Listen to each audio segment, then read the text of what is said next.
शादी होने के बाद उसकी बेटी पैदा हुई, पति मर गया, बेटी को पाल लिया। कुछ समय के बाद बेटी का विवाह किया, तो बेटी से एक संतान पैदा हुआ, दामाद मर गया, फिर बेटी भी मर गई। तो बालक को बुढ़िया ने पाल ली। क्या रिश्ता बना था? नानी नानी। अब उसके जीवन में कहाँ सुख की घड़ी मिली? पति मर गया, बेटा मर गया, बेटी मर गई।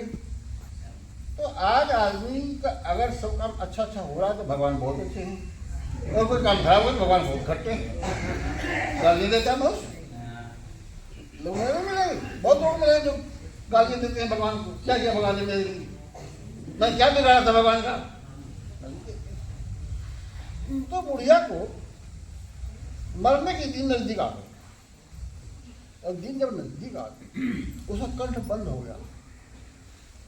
उसका जो नाती था, कभी भागवत कथा सुना, कभी रामायण कथा सुना, उसको ये लगा कि हाँ जब मरने के टाइम भगवान का नाम ले लो तो बेड़ा पार हो जाएगा। अब उसको लगा तो नानी मेरी मरने वाली, हिलाए डोला कुछ बोलती नहीं, कंठ बंद हो गया। क्योंकि जब जमरा जाता है सबसे पहले पकड़ के कंठ दाब देता है, ये तो किसी को बोला नहीं सब। अब कंठ बंद हो गया। वो कहते हैं नानी राम राम को राम राम, नानी राम राम को राम राम, नानी राम राम को राम राम। अब जो वो कहे निकला है तो बुढ़िया को बहुत गुस्सा आया, क्योंकि राम ने सारा काम ही खराब किया उनका। उसका पति मार दिया, उसका बेटा मार दिया, उसका बेटे मार दिया।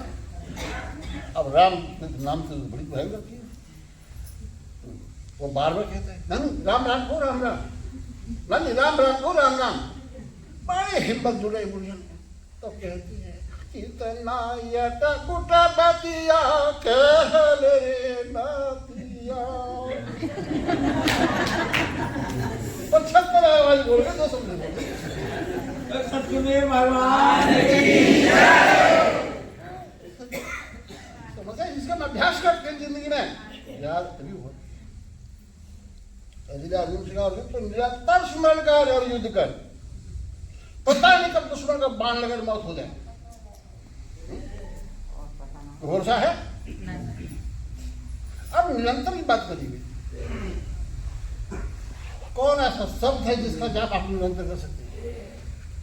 कोई शब्द बात तक लाभ करते से छूट जाएगा, खाना खाते समय छूट जाएगा, सोते समय छूट जाएगा। लेकिन हाँ निरंतर सुमरन की सलाह प्रत्येक महापुरुषों ने दिया। गुरु नानक देव भी कहते हैं उठत बैठत सोत जागत नाम कह गए नाम सदगति। तो इसका अर्थ लोग अलग ढंग से अपना लिया।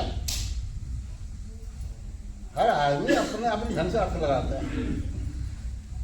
गुरु नानक देव कहते हैं उठत बैठत सोत जागत नाम कहीं नानक सदगति मिलेगा। तो जादू था राम राम राम, जब बोलेंगे तो राम राम राम, जब लड़के तो राम राम। इसका अर्थ नहीं है, इसका अर्थ निरंतर से। अब निरंतर से 24 आवर। इस बात को संत कबीर जी ने कहा, वो कहते जागन से सोवन भरा, जो कोई जाने सोए और अंतर लो लागी रहे। निद्रा अवस्था में भी भगवान की नाम का जप करना संभव। कितना सरल है। अगर भगवान राम ने सरल शब्द कहा कोई गलत तो नहीं, कभी का नाम सरल है। जिस अवस्था में जाने के बाद मुझे यह खबर नहीं होती कि मैं जमीन पर हुई पलंग पर, घर में बाहर, वह घड़ी भी सिमरन में बैठी खुश,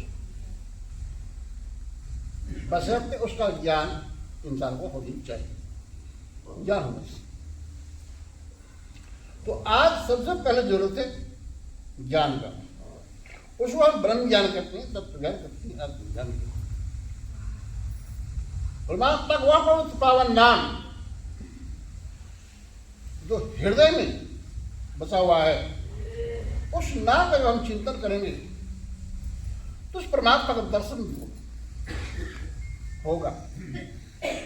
आज जिस दर्शन की बड़ी दुर्लभ गीत गाती है दुनिया, संत ने कहा है, सुन के नाम रूप बिनु देखी यावत हृदय स्नेह विशेष। वह नाम, जिस नाम का स्मरण करके दर्शन होता है। तो मैं कह रहा था भगवान राम ये तो संकेत क्या, शंकर भजन बिना में भक्ति में पावाई। अब आज का समाज पकड़ लिया नमस्कार, भगवान राम ये भी जानते थे कि आने वाली पीढ़ी क्या करेगी, कि वो दिन काल दसी होती, इसलिए उन्होंने ये भी कहा, शिव सेवक मम द्रोही, जान शिव सेवक मम द्रोही, शिव द्रोही मम दास, तेंदर करें घोर कल्प नरक में बास। अगर शिव का सेवक और राम का द्रोही तो भी नरक जाएगा, और राम का सेवक और शिव का द्रोही तो भी नरक जाएगा। उपाय क्या है? तो लोगों ने दोनों की मंदिर एक साथ लगा दिया, दोनों की पूजा करो। भाई आप कहोगे राम, बाद में कहोगे विश्वास, तो जिसके पहले उसकी मान, जिसके पीछे उसकी, दो ब्राह्मण तुम्हारे घर आते हैं, एक को बोलेंगे पहले, दूसरे को बाद में, क्या होगा? जिसको आपने पहले दी उसकी मान हुई, और जो पीछे दी उसका अपमान। अपमान से बड़ा कोई द्रोह है क्या? अपमान से बड़ा कोई द्रोह नहीं होता। तो यहां नाम फंस रही है, सबकी जरूरत है शंकर भजन से तात्पर्य जिस नाम का भजन स्वयं शंकर, उस नाम में विशेषता है। मंगल भवन मंगलहारी राम सहित जहि जपति। वो प्रभु का नाम ही जो मंगल भवन है, जब मंगल को दूर करता है, जिस नाम का जाप स्वयं भगवान शंकर अपने अर्धांग जल बने, वह घड़ी कोई दूर नहीं है। सतयुग त्रेता द्वापर कलयुग चार युग एक समान है। आवश्यकता है जानने की, वो परमात्मा कोई दूर नहीं, वह सब जगह मौजूद है, तुम्हारे हृदय में